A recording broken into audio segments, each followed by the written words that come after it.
Study. Oi, tinggal. Okay, group 4 COP video. Today we're going to talk about Faraz's coaching video from lesson 12. So basically, I'll start off. Looking at Faraz's video overall is good engagement by the coach. However, I believe that the feedback itself could have been more specific and more frequent. Based Kita. on Ui.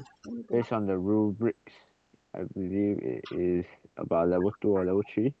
There were some instances where there is the usage of specific feedback.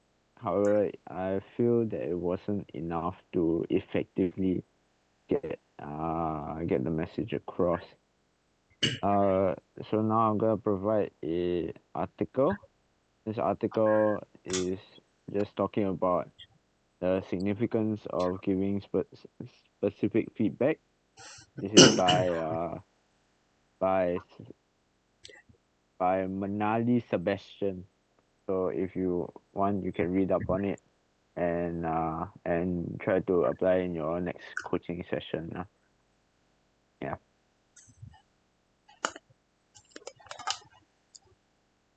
Okay. As for me, okay, I first of all, if I were to rate it according to the rubric, I think it would be same as Xing'an, about level 2 to 3. Probably more likely would be level 2. Okay. Reason being is that I feel that the feedback that it could have been given a bit more frequent. At the same time, if they were to have, if you were to open up to a peer feedback, I feel that it would be tough for them. Reason being is because it would actually, I would say, it leads to how, at the same time, you provide the instruction, like the objective of the task, to the students as well. Reason being is that from what I see throughout the video, I think I could see that, and I also could sense that they the students were a bit more unfamiliarized, same together as the coach. So I feel that uh, the feedback onwards could actually lead up to that. Yeah.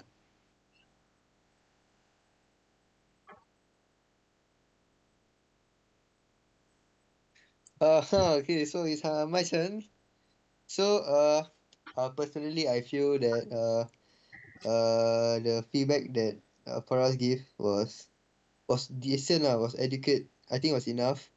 I mean, I feel like he provided various feedback, like performance feedback.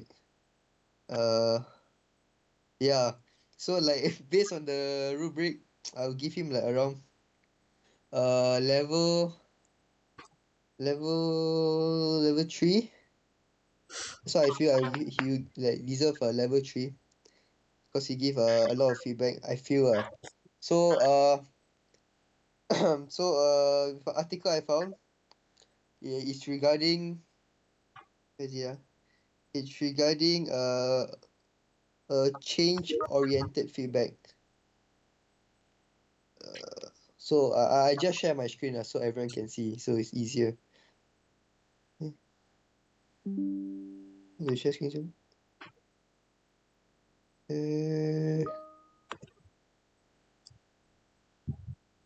This one. Can see, right? Can see. So so is this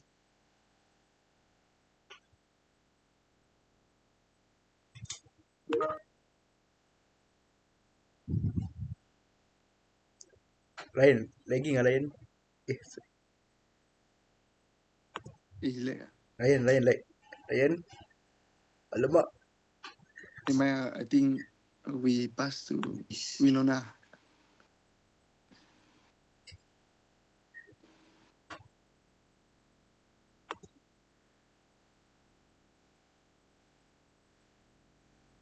Ryan, you want to continue?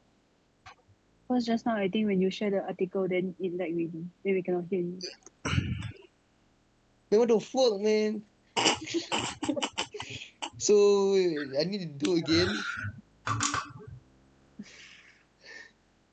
No, you just Okay, elaborate elaborate.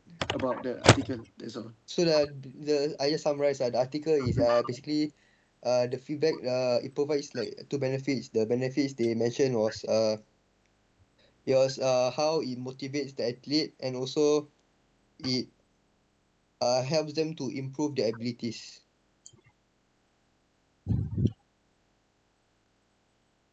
Okay, now from what I think about Farah's video, I feel that Farah's did give a lot of feedback for the athletics performance, but I think it could be improved by giving more specific one instead of general ones like good job, well done, or and this is one of the article that I found online that I think it can improve on his feedback to be given.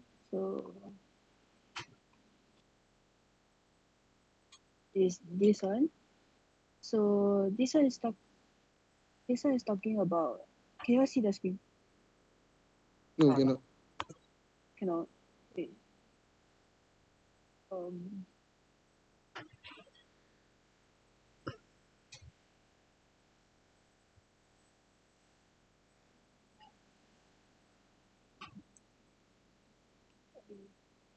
can you see now? Yep. Okay. So this is talking about giving feedback to the athletics about their performance. So it says here that two kind of feedback that can be used for talking about their performance is intrinsic and extrinsic, which I think that Faraz can improve on giving more of this kind of feedback instead of those general ones. So if you don't know, intrinsic come from the nervous system, from muscles and joints, meaning intrinsic feedback includes those that what the athletics can feel when they are doing the performance. So for example, for us do a step over drill in football, so maybe some kind of feedback that he can provide to the athletes is like when you're doing the step over, you should feel your hip rotation. And extrinsic feedback is those that comes from external uh objects, meaning what the coach can see, or like maybe some of the, maybe you can show them a video. So I think that this is this can be improved as well. So Faraz can maybe like pause the play and correct on what the athletes can improve on. So there's one part where Faraz said that um I think was Zheng Kang or Jing Hong where they rush the ball. So what Faraz can do is like they can stop the play with the pair and like ask them to demonstrate the proper play or the proper feedback proper skill, sorry, so that they can improve on their play instead of just saying like oh, you can slow down. So he need to ensure that they are doing the proper way before he can move on to other group and observe. Okay, that's all. Okay, so lastly, a feedback for me. Personally, I will give myself a level two. I think my feedback wasn't specific, and I didn't really like elaborate the feedback to the learners. But I think overall, I give my feedback quite frequent, and I give at least like one key areas for them to improve on. So I read an article. It was talking about strategies for effective feedback by Patricia A. Kritik. I think I just share with you all. How do I share? Share screen. Hold on, y'all can see? Yo, yo, yo, yo. Can you guys see? Can ah? Right. Yes, yes. And Right, thank you. Okay, so in this article, okay, I think I just had to like to highlight few things.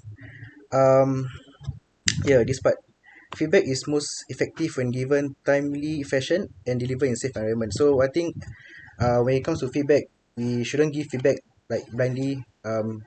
You should give feedback only when it's needed. Um, and also when giving feedback, it should be in a safe environment. So perhaps what I could do is I could have paused the activity first, gather them, give feedback before they continue doing the activity. Then next thing I'd like to highlight is this sentence where it says that limit the issue addressed because learner often disengage if confronted with too many deficiencies.